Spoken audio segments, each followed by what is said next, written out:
Bismillah walhamdulillah wassalatu wassalamu ala rasulillah wa ala alihi wa sahbihi wa mawalah.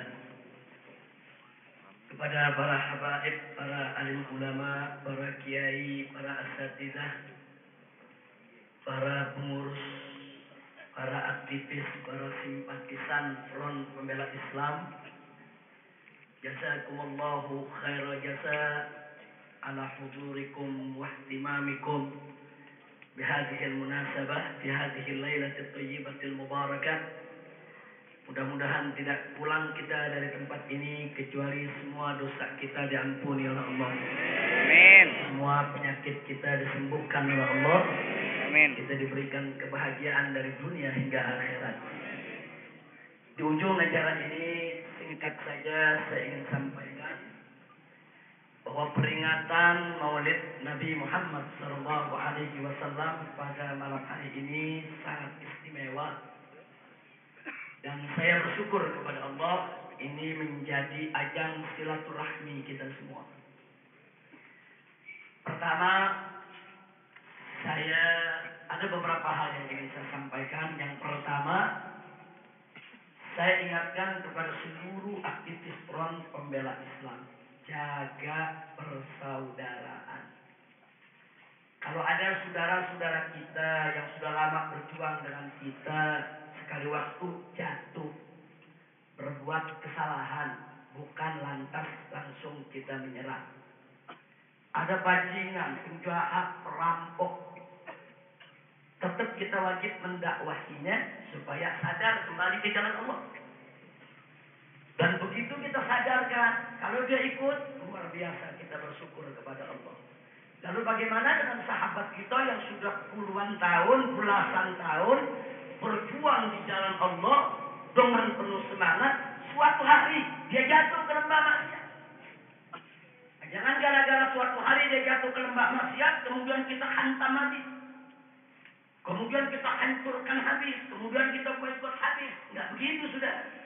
Kalau ada bajingan, perampok, penjahat belasan tahun, kita wajib mendakwainya agar sadar kembali ke jalan Allah. Maka kalau ada saudara kita yang belasan tahun berjuang dengan kita, suatu ketika jatuh kepada kesalahan, wajib untuk kita sadarkan, kembalikan dia ke jalan semula. Betul? Siap bersatu? Siap bersaudara? Takbir! Karena itu saya ingatkan kepada seluruh aktivis FPI, silakan Anda berdakwah dengan berbagai macam cara, tapi dengan satu syarat, jangan langgar syariat. Begitu ada yang melanggar syariat, wajib untuk kita panggil, kita kasih nasihat, kita berikan peringatan agar yang bersangkutan kembali ke jalan yang benar. Insya Allah. Sekarang ini kader FPI ada di mana-mana. Kader FPI sekarang ini di seluruh Indonesia, yang jadi gubernur ada, yang jadi bupati ada, yang jadi wali kota ada, yang jadi tentara ada, yang jadi polisi ada, yang jadi guru ada, yang jadi wartawan ada, yang jadi pengusaha ada, yang jadi pedagang ada. Nggak sampai di situ, yang jadi ustaz nggak usah cerita, banyak di mana-mana. Nah, karena itu saudara, dengan banyaknya kader kita di mana-mana, sengaja memang itu cita-cita FPI, supaya aktivis FPI masuk ke semua lini untuk bagaimana menegakkan amar ma'ruf nahi munkar di semua sektor kehidupan berbangsa dan bernegara. Insya Allah. Tapi memang di FPI ada aturan. Karena kalau kadernya sudah menjadi seorang pejabat, maka kita lepas sudah. Nah, supaya dia fokus untuk memimpin rakyat. Anda lihat siapa itu Abraham Samad, KPK. Tanyakan kepada saudara-saudara kita yang ada di Makassar, Sulawesi Selatan. Beliau dulu aktif di ICW di sana, dan beliau salah satu yaitu kuasa hukum yang dengan setia menemani laskar-laskar FPI dari tahun 2001-2002. Kalian lihat siapa itu? Muhammad Al-Hamid yang jadi ketua Bawaslu saat ini, seorang wakil ketua FPI di Sulawesi Selatan. Bahkan waktu fit and proper test ditanya, Anda ini berdasarkan catatan seorang wakil ketua FPI.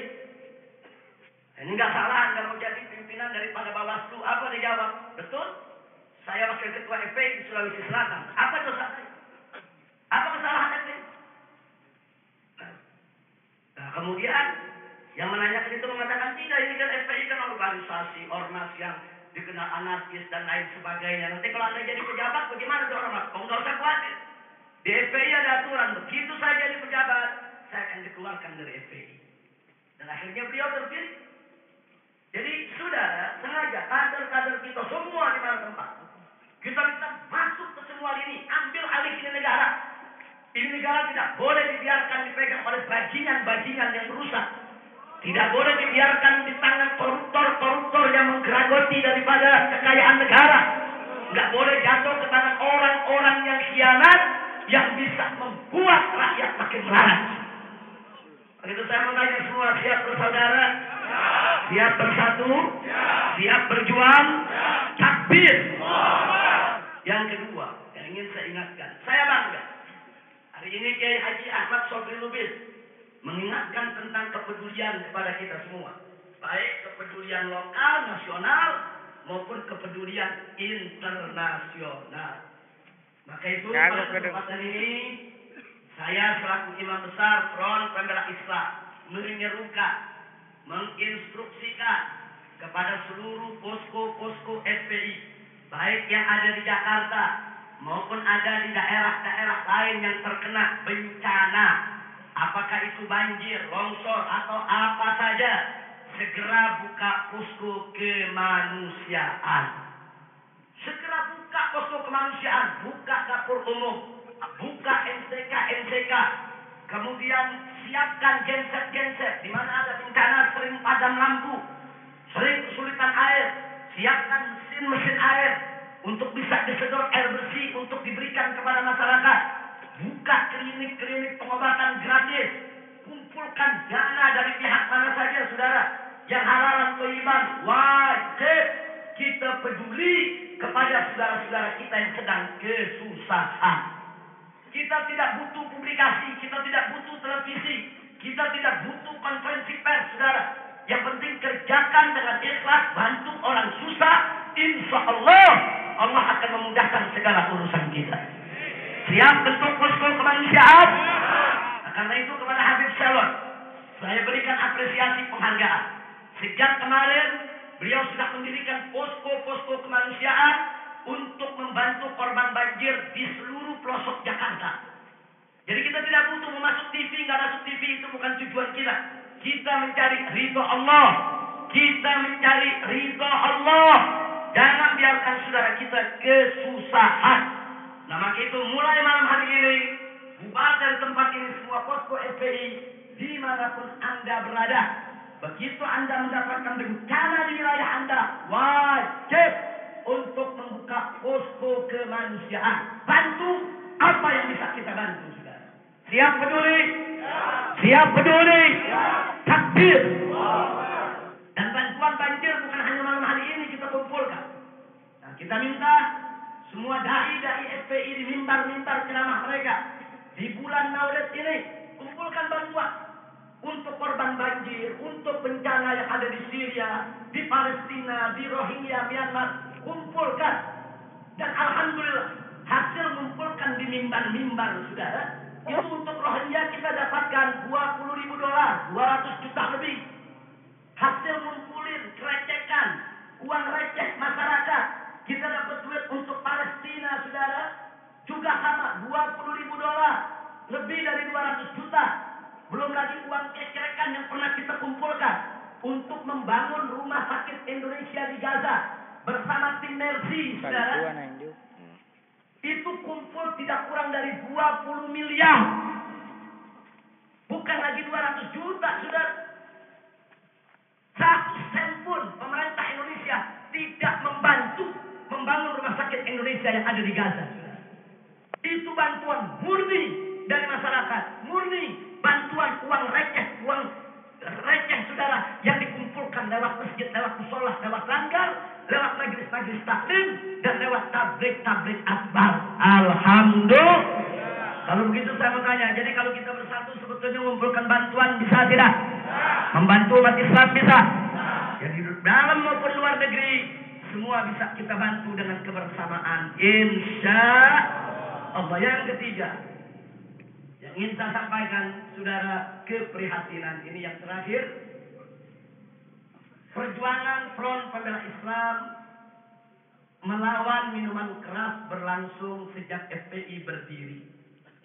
Tanggal 17 Agustus tahun 1998 begitu FPI dideklarasikan, tiap hari di mana-mana daerah kita selalu melakukan perlawanan terhadap minuman keras. Sampai hari ini, bahkan di wilayah Sukabumi setiap malam Ahad, di Bandung setiap malam Jumat, razia-razia minuman keras dilakukan oleh laskar-laskar FPI. Puluhan truk, ratusan ribu botol-botol minuman keras berhasil disita dan dimusnahkan, saudara. Belum lagi di daerah-daerah lain, kita nggak pernah berhenti untuk perang melawan minuman keras. Dan upaya kita bukan hanya upaya di lapangan, tapi juga kita berupaya di DPR, kita berupaya di Mabes Polri, kita berupaya di Mahkamah Agung. Bagaimana supaya kita bisa memenangkan pertempuran tersebut. 2 tahun yang lalu, akhirnya alhamdulillah, Front Pembela Islam mendapatkan satu momentum yang sangat bagus. Melalui bantuan hukum FPI BHF, kita mengajukan judicial review terhadap Kepres nomor 3 tahun 1997 yang melegalkan minuman keras. Judicial review kita ke Mahkamah Agung dikabulkan. Bulan Juli tahun 2013, Kepres tersebut dibatalkan, saudara. Senang kita. Dari tahun 98 sampai tahun 2013, 15 tahun mati-matian kita berusaha bagaimana aturan yang melegalkan minuman keras itu hilang sirna dari bumi Indonesia, saudara. Perjalanan yang panjang. Tapi ternyata beberapa bulan kemudian, lewat bulan Juli, Agustus, September, Oktober, November, Desember, sudah dengan sangat memprihatinkan. Bapak Presiden Republik Indonesia yaitu Bapak SBY mengeluarkan Perpres nomor 74 tahun 2013 yang isinya sama persis dengan Kepres nomor 3 tahun 97 yang justru sudah dibatalkan oleh Mahkamah Agung. Coba lihat, sudah kita berusaha 15 tahun. Begitu Allah kasih kemenangan, hanya dalam waktu beberapa bulan, Presiden cuma mengeluarkan sehelai kertas, ditandatangani, saudara. Akhirnya muncul Perpres nomor 74 tahun 2013 yang melegalkan kembali minuman keras. Dan lebih prihatinnya, saudara, kami dari FPI diundang oleh DPR RI. DPR RI sudah membuat draft rancangan undang-undang anti minuman beralkohol.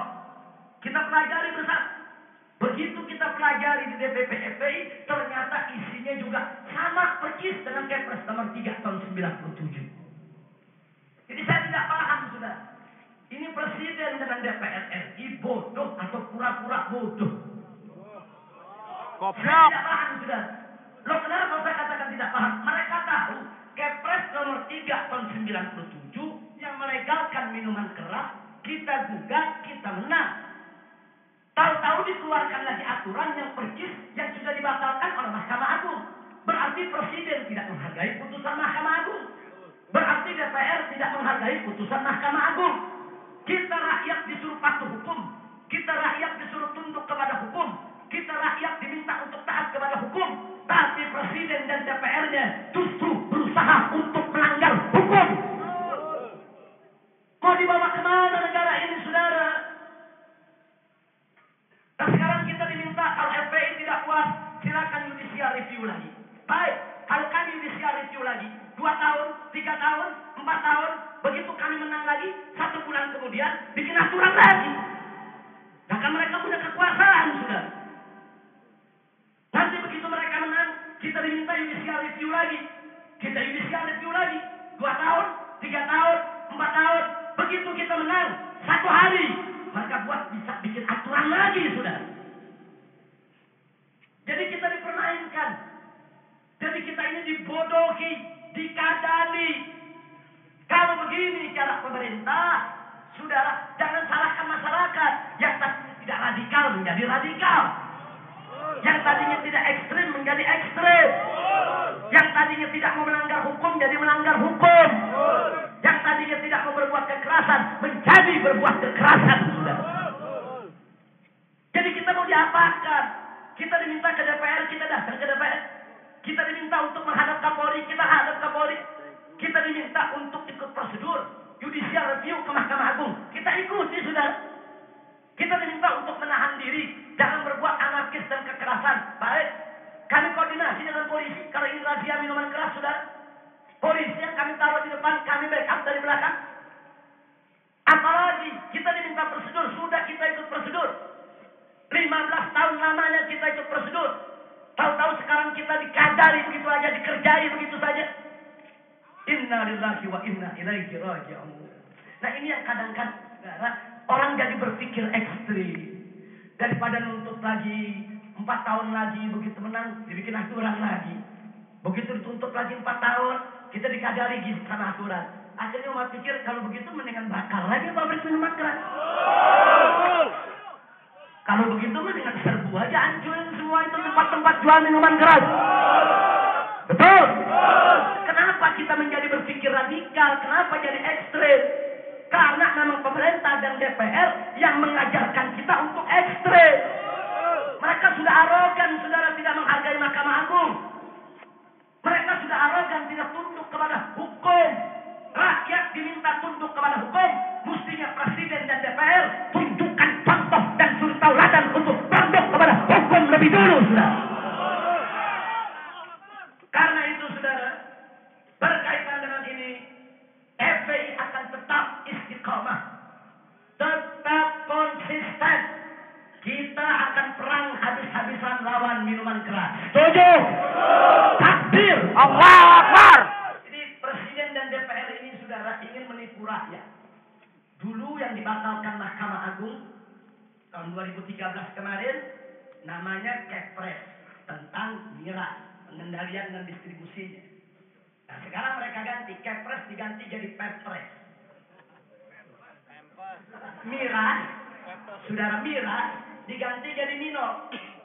Miras minuman keras, minol minuman beralkohol. Jadi seolah-olah nanti kalau pemerintah digugat, apa mereka jawab? Yang dibatalkan itu kan Kepres, bukan Perpres. Yang dibatalkan itu kan miras, bukan minol. Ini penipuan, ini pembodohan. Maka itu kami tidak bakal berhenti sampai di sini. Kami tetap akan lawan ini semua, apapun yang terjadi, saudara. Bagaimana cara melawannya? Ada 3 langkah yang harus kita lakukan. Tolong seluruh FPI dari manapun Anda datang pada malam hari ini. Yang pertama, saudara, terhadap Perpres nomor 74 tahun 2013 tersebut, yang kita maknai sebagai pembangkangan Presiden terhadap Mahkamah Agung, maka saya menyerukan umat Islam, khususnya kepala-kepala daerah di seluruh Indonesia, untuk melakukan pembangkangan sosial terhadap peraturan Presiden tersebut. Sudah. Takbir! Kalau Presiden bisa membangkang terhadap keputusan Mahkamah Agung, kita juga harus bisa membangkang terhadap keputusan Presiden, saudara. Siap membangkang? Siap melawan? Berarti para kepala daerah, gubernur, wali kota yang ada di daerah-daerah yang sudah membuat perda-perda anti miras, jangan dibatalkan. Lawan terus Perpres Presiden nomor 74 tahun 2013, saudara. Dan FPI akan membela kepala-kepala daerah. FPI akan membela gubernur, akan membela bupati, akan membela wali kota, saudara, yang tetap ingin menegakkan perda-perda anti miras, yang tidak tunduk kepada keputusan daripada Presiden tadi. Setuju?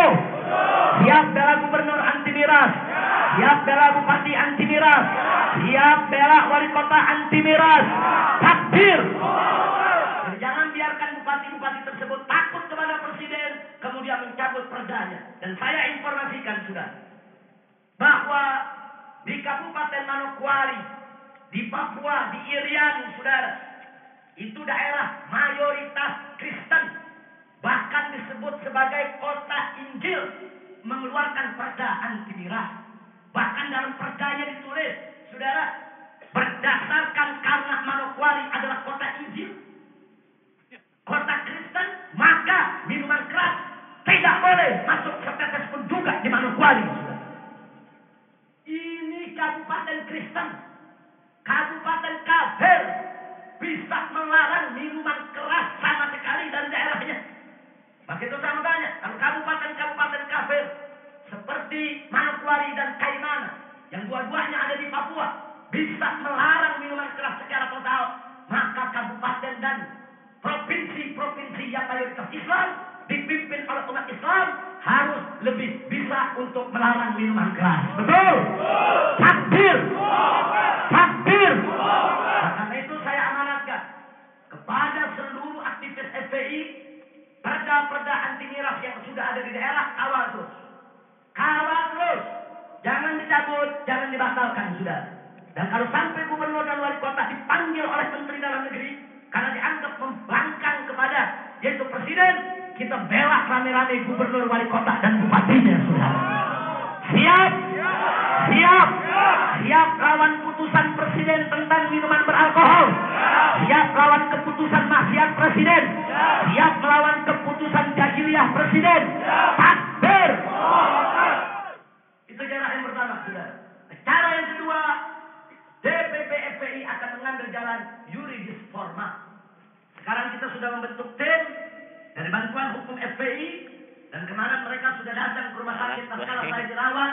Walaupun di rumah sakit kita tetap diskusi mencari strategi untuk kembali mengajukan judicial review terhadap Perpres nomor 74 tahun 2013. Kita akan lawan, kita akan ajukan kembali ke Mahkamah Agung, dan semoga Allah berikan kemenangan. Amin ya rabbal alamin. Dan ada yang ketiga, ini yang penting, saudara. Sulit kita menangkan judicial review kedua di Mahkamah Agung. Sulit, saudara, kalau kita tidak melakukan perlawanan bersama-sama. Maka itu saya minta kepada seluruh FPI dimanapun Anda berada, dan kepada seluruh umat Islam, giatkan perang terhadap minuman keras. Sikap minuman keras ada di mana saja. Lakukan razia terhadap minuman keras. Singkirkan minuman keras dari wilayah kita. Selamatkan bangsa kita, umat kita dari bahaya minuman keras maupun narkoba, saudara. Setuju? Takbir! Siap-siapkan razia. Siap-siapkan sweeping. Siap-siapkan lawan minuman keras. Takbir! Itu setiap posko FPI, setiap DPC FPI, DPW, DPD FPI wajib tulisi surat minimarket yang ada di wilayahnya, saudara. Jangan coba-coba mereka menjual minuman keras yang akhirnya bisa terjangkau oleh anak-anak Islam dimanapun mereka berada. Betul? Kalau mereka ingin berdagang di tempat kita dengan memperdagangkan yang halal, ahlan wa sahlan, kita senang, saudara. Tapi kalau mereka berdagang yang haram di sekitar kita untuk merusak daripada masyarakat kita, tidak boleh kita biarkan. Setuju? Setuju? Takbir! Itu 3 poin yang ingin saya sampaikan. Akhirnya saya jadi bertanya, Presiden, DPR membuat aturan yang ingin meregalkan minuman keras. Mereka ini berpegang kepada Pancasila atau berpegang kepada Pancasila? Kok begitu, Habib? Saudara, mayoritas pemilik pabrik-pabrik minuman keras di Indonesia adalah Cina-Cina kafir. Mayoritas distributor nasional minuman keras di seluruh pelosok Indonesia adalah Cina-Cina kafir. Orang Melayu Muslim cuma pengedar saja, pengecer saja, saudara. Jadi sekarang undang-undang itu dibuat oleh DPR, rancangannya atau Perpres yang sudah dikeluarkan oleh Presiden, itu untuk bela rakyat atau untuk bela Cina-Cina kafir yang punya bisnis, saudara. Peraturan tersebut dibuat supaya pabrik-pabrik minuman keras, distributor nasional minuman keras yang dikuasai, yang didominasi oleh Cina-Cina kafir, itu bisa langgeng, bisa leluasa, bisa tidak dirugikan, saudara. Jadi Perpres tersebut untuk melindungi kepentingan Cina-Cina kafir, bukan melindungi moral bangsa Indonesia, saudara. Maka itu saya tanya, kalau begitu semangat yang ada di dalam pembuatan rancangan undang-undang di DPR RI tentang anti minuman beralkohol, maupun Perpres nomor 74 tahun 2013 yang melegalkan minuman beralkohol di Indonesia, itu saudara berdasarkan payung Pancasila atau Pancasila. Pancasila atau Pancasila. Mereka menggilat Pancasila, saudara. Kurang ajar, dasar negara Republik Indonesia adalah Pancasila. Yang pertama adalah ketuhanan yang Maha Esa.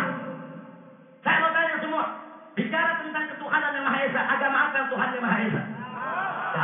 Jawab yang kompak, agama apa yang Tuhan yang Maha Esa? Islam. Agama apa yang Tuhan yang Maha Esa? Islam. Agama apa yang Tuhan yang Maha Esa? Islam. Siapa itu Tuhan yang Maha Esa? Siapa itu Tuhan yang Maha Esa? Allah. Siapa itu Tuhan yang Maha Esa? Allah. Ketuhanan yang Maha Esa sudah menjadi disepakati oleh para pendiri bangsa sebagai dasar negara Republik Indonesia.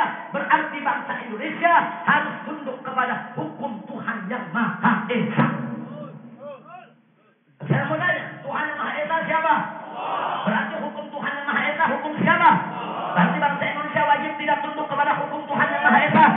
Wajib tidak tunduk kepada hukum Allah. Takbir. Berarti bangsa Indonesia mulai dari Presiden, DPR dan seluruh lembaga tinggi negara tidak boleh memproduk satu peraturan atau satu perundang-undangan pun yang bertentangan dengan hukum Tuhan yang Maha Esa. Tidak boleh. Begitu saya mau tanya, minuman keras itu bertentangan tidak dengan hukum Tuhan yang Maha Esa? Jangan. Pelacuran, judi, homoseks, pornografi. Jawab yang kompak, bertentangan tidak? Bertentangan tidak? Aliran sesat, komunis, PKI, semua bertentangan dengan hukum Tuhan yang Maha Esa, saudara. Tidak boleh ada di Republik ini. Jadi kalau Presiden ngotot, kalau DPR ngotot, ingin melegalkan minuman keras, ganti dulu Pancasila jadi Pancasila. Ganti sila pertama negara ketuhanan yang Maha Esa, ganti menjadi kesetanan yang luar biasa. Sila kedua ganti, jangan kemanusiaan yang adil dan beradab, ganti jadi kebinatangan buah yang tidak beradab. Ini negara Indonesia, jangan sembarangan bikin peraturan semau-maunya, bikin peraturan semenang-menangnya, saudara. Kami tidak mau berbuat kekerasan, tapi jangan dipancing untuk kami berbuat kekerasan. Betul. Islam itu indah, Islam itu damai. Tapi Islam tidak pasrah kepada kemaksiatan. Islam itu indah, Islam itu rahmatan lil alamin. Tapi bukan berarti harus pasrah kepada kezaliman. Gak bisa, saudara. Maka itu saya tanya semua, siap melawan minuman keras? Siap melawan minuman keras? Takbir. Jadi gak boleh ada minuman keras, apalagi narkoba diizinkan di Republik Indonesia ini, saudara. Ini negara kita, kita cinta kepada negeri ini. Dan tidak boleh ada siapapun yang coba-coba merusak daripada bangsa kita. Setuju? Setuju? Setuju? Nah, makanya jangan kaget kalau kemudian Ahok dengan Cina kafir juga. Kemarin dengan kurang ajar mengatakan anggap apa itu adalah lokalisasi pelacuran. Kurang ajar. Kita berjuang belasan tahun di Jakarta untuk menutup tempat-tempat pelacuran, saudara. Bongkarannya, bokernya sampai kepada di Keramat Tunggaknya, saudara, setengah mati. Sampai pada akhirnya Gubernur Sutioso mengikuti keinginan ulama. Akhirnya beliau tutup itu di Keramat Tunggak, diganti jadi Islamic Center. Bagus tidak? Tahu-tahu sekarang Ahok, saudara, mulai melemparkan lagi bahwa lokalisasi pelacuran itu boleh saja. Kurang ajar. Ini dia, saudara. Maka itu kemarin umat Islam yang memilih Ahok sebagai wakil gubernur di Jakarta, mereka bertanggung jawab di hadapan Allah Subhanahu wa taala. Kurang ajar ini orang, saudara. Waktu itu Habib Salon, pimpinan FPI DKI Jakarta, itu sudah mengingatkan Ahok pertama kali jadi wakil gubernur supaya jangan hanya memperhatikan soal pedagang kaki lima yang ada di Senabang, tutup juga bongkarannya. Tapi apa kata Ahok? Saudara, FPI nggak usah munafik, kan dapat setoran juga. Sekarang, saudara, dia katakan pelacuran itu nggak apa-apa di lokalisasi. Akhirnya Muhammadiyah marah. Kata Muhammadiyah nggak boleh pelacuran itu di lokalisasi. Apa jawab Ahok? Muhammadiyah juga munafik. Ini kurang ajar ini. Cina kafir ini, saudara. Kurang ajar. Tapi kali ini Muhammadiyah mengajukan tuntutan somasi melaporkan Dukung tidak? Dukung tidak? Ahok, jaga bacotmu. Jangan sembarangan kau bicara di Jakarta. Kalau kau coba-coba sembarangan bicara di Jakarta, ingin merusak kehidupan umat Islam di Jakarta, kita usir rame-rame dari Jakarta. Takbir! Takbir! Siap usir Ahok! Siap usir Ahok! Biadab ini manusia, saudara. Daerah Lenteng Agung, saudara. Diangkat lurah dari orang Kristen. Masyarakat menolak. Ahok yang otot, kau nggak bisa. Penolakan atas dasar agama. Kau punya otak. Katanya kau mendukung demokrasi. Demokrasi itu harus menjunjung asas proporsional. Di zaman Soeharto, sejelek-jeleknya Soeharto, tidak ada, saudara, tidak ada satu daerah yang dihuni oleh mayoritas suatu agama, kepala daerahnya agama lain. Tidak ada. Di Bali gubernurnya selalu Hindu. Irian dulu gubernurnya selalu Kristen. Di Manado gubernurnya dulu selalu Kristen, saudara. Di daerah-daerah Islam, gubernurnya selalu Islam, saudara. Tapi sekarang coba kita lihat. Coba sekarang kita lihat, saudara. Masya Allah, di daerah Bali, gubernur tetap Hindu. Daerah Irian mayoritas Kristen, gubernur tetap Kristen. Di Manado sana, wali kota tetap Kristen. Tapi di daerah-daerah Islam, berapa banyak orang-orang Kristen menjadi gubernur, menjadi bupati, dan menjadi kepala daerah. Ini tidak proporsional. Maka itu kalau masyarakat petang, muslim yang ada di Lenteng Agung menolak, perhatikan dong penolakannya. Kalau kau ingin angkat orang Kristen menjadi lurah di wilayah DKI, angkat di wilayah-wilayah yang mayoritas Kristen, yang siap untuk menerima mereka. Jangan dijadikan pemimpin umat Islam. Betul? Jadi ini Cina dan Belitung kafir. Masuk Jakarta kayak belatung. Ya Allah. Enggak, ini enggak boleh dibiarkan, saudara. Bukan. Saya tidak anti Cina. Saya anti kekafiran. Saya anti kemaksiatan. Saya anti kezaliman. Saudara, yang sudah Ahok jadi wakil gubernur, ya sudah. Nah, sekarang kau harus tahu diri. Jaga bacotmu. Ini daerah Jakarta. Di sini banyak ulama, banyak habaib, banyak umat Islam, banyak majelis-majelis taklim. Jangan kurang ajar kepada umat Islam, betul? Kalau Ahok tidak bisa jaga bacotnya, kita jahit bacotnya, sudah. Takbir, takbir, takbir. Sallu ala Nabi. Sama gitu saya setuju apa yang disampaikan oleh Kiai Haji Muhammad Al-Khattab. Di mana untuk agar negara ini baik, saudara, kita harus memilih caleg-caleg syariah. Dari partai manapun mereka, kalau mereka punya komitmen untuk menegakkan syariat Islam, untuk menolak semua peraturan perundang-undangan yang bertentangan dengan syariat Islam, wajib kita dukung. Setuju? Setuju? Begitu saya amanatkan kepada keluarga besar FPI, dimanapun Anda berada. Nah, sekarang ini keluarga besar FPI di berbagai daerah banyak yang mencalonkan diri masuk ke partai untuk jadi caleg, baik di tingkat DPRD, di tingkat DPR RI, maupun menjadi anggota DPD RI. Bahkan ada mencalonkan diri untuk menjadi bupati dan wali kota. Karena itu kita amanatkan. Dari manapun Anda masuk untuk menjadi caleg atau untuk menjadi eksekutif, jangan lupakan niat semula. Tegakkan dakwah amar ma'ruf dan nahi munkar, serta selalu jihad di jalan Allah. Setuju? Dari pusat ini saja kita lihat ada Kiai Haji Muhammad Khattab yang dicalonkan oleh PBB untuk yaitu tingkat DPR RI. Kemudian ada Ustadz Mahsuni Kaloko untuk wilayah Bogor, juga dicalonkan sebagai caleg untuk di Bogor sana. Kemudian masih ada Habib Tahir, yaitu bin Hasan, bin Utsman bin Yahya, yang juga mencalonkan diri sebagai yaitu anggota DPR, yaitu di Jakarta ini. Nah, kemudian masih ada lagi Ustadz Musani. Ustadz Musani juga dicalonkan, yaitu oleh P3 juga untuk menjadi anggota DPR RI. Kemudian DPRD RI. Kemudian masih ada lagi Ustadz Yordan, nah, juga dicalonkan oleh Partai Bulan Bintang, yaitu untuk masuk yaitu ke dalam anggota dewan. Kita dukung. Cuma amanat saya satu. Kalau sudah masuk, Allah kasih kemenangan. Jangan lupa dengan niat perjuangan untuk menegakkan Islam. Betul? Siap menangkan caleg-caleg syariah. Siap dukung caleg-caleg syariah. Takbir. Takbir.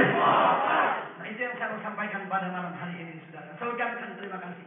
Yang semua sudah hadir di sini sampai hampir jam 3. Tidak bergerak umat, Masya Allah. Dan Alhamdulillah malam ini Allah buat udara cerah. Tapi jangan lupa di belakang kita sana masih ada kebanjiran. Nah, tidak usah khawatir karena FPI sudah mulai buka posko dan besok posko-posko kita akan bergerak. Nah, akhirnya saya minta bagi mereka yang tetap mau menyumbang korban banjir, silakan sampaikan sumbangannya ke posko-posko FPI. Begitu juga yang masih menyumbang Palestina untuk Gaza, yang mau menyumbang Syria untuk kemanusiaannya, yang mau menyumbang Rohingya, saudara, juga untuk kemanusiaan atau untuk jihadnya. Silakan sampaikan ke kantor pusat FPI atau melalui posko-posko FPI atau langsung ke rekening FPI yang dimuat di dalam website resmi FPI. Jadi bukan hanya malam ini saja, sumbangan itu akan terus, yaitu kita gulirkan insya Allah. Akhirnya mari kita doakan semoga DPP FPI yang baru kita lantik, yang dipimpin oleh Habib Muhsin bin Ahmad Al-Abbas, yang diwakilinya ada Kiai Haji Ahmad Sobri Lubis, dan teman-teman yang lain diberikan keberkahan oleh Allah. Amin. Diberikan kekuatan oleh Allah. Amin. Diberikan kemampuan keistiqomahan untuk kerja di jalan Allah. Amin. Dan berhasil menjadikan FPI sebagai jabhah thayyibah, jabhah salihah, jabhah mubarakah. Amin ya rabbal alamin. Akhirnya kita tutup dengan qasidah Ya Jabbar. Rame-rame kita baca dengan tenang, dengan khusyuk, dengan mohon ampun kepada Allah Subhanahu wa taala. Dan saya minta maaf kepada para ustaz, dai, tokoh yang malam hari ini tidak kebagian waktu untuk bicara, tapi niatnya sudah sampai, mudah-mudahan hajatnya dikabulkan oleh Allah. Di sini ada Bang Madid, di sini ada Ustaz Abdurrahman Jailani Ujai, di sini ada Habib Fakhri Jamalulail dan lain sebagainya. Baik, semuanya. Haji Alwi. Ya Azimu Ya Jabbar Ya Ali